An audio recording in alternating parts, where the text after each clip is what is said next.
Did you ever hit where it's 8 o'clock?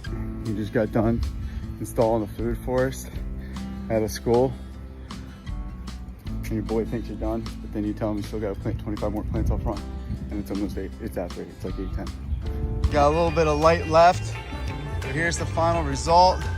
Got papayas, a bunch of pollinators in here. Not gonna have as much time as I want to do here, but this is for a phase 2. Strawberries tree here, Barbados cherry. We have the everberry mulberry. So this is like as they come in. We'll continue to add to this in the next phase, but we mulched all this area in here. Then we come around here. We got the katooks, the grasses, another strawberry tree, some native pollinators. We have, this is one of my favorite, the almond, sweet almond. Stuck a pomegranate in here. Cut around this side here. We got the fig, a couple other, we got the fig, like rosemary, lemongrass. We have the dune sunflower, which that will overtake all this. We have this great, turn this way. We have this great starfruit here. Look how awesome this looks. Simpson stopper with some milkweed, passion fruit to rip up here. The guava, the other sweet almond, firebush. Then we have the mango in here. We have the lime. We have another porterweed. We have another Simpson stopper. We have the Simpson stoppers because they're great natives. They're also a great wind break. So we have that there. And we also have the banana pit here. We went through that earlier. And then a moringa right there as well. So this is phase 1. Probably come back in, hit it with another round of mulch in the future. But there was a lot of rock here, so we didn't go super heavy on the mulch, if you notice, just because there's so much rock underneath, and that's not really the priority. So we went heavy on the mulch on the new beds, banana circle up front there. Kind of left that shell around the outside there. Not as cleaned up as I'd like it to be, but this is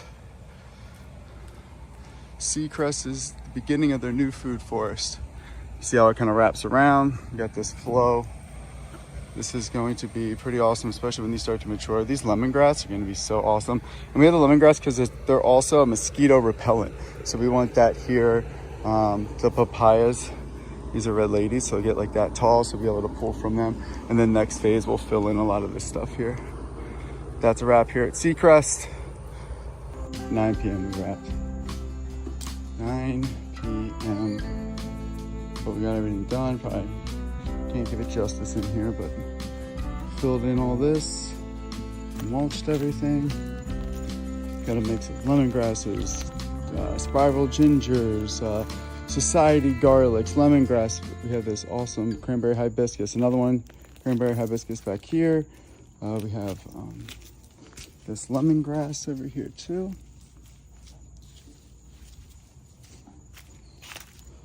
The spiral ginger over here.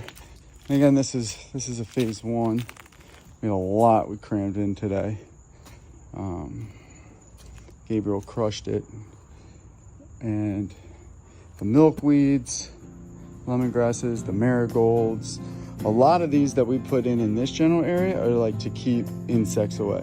So from the citronella plant to the lemongrass, you can literally smell it. The mint, the garlic on the other side over there. Like this is a lot for this smell senses. The katook when they first come in. We want the katook when they first come in that they can eat it. Spiral ginger when they come in they can first eat it. The cranberry hibiscus. So a lot of these things we want to be able to be pollinators, to repel insects, but also that they taste awesome.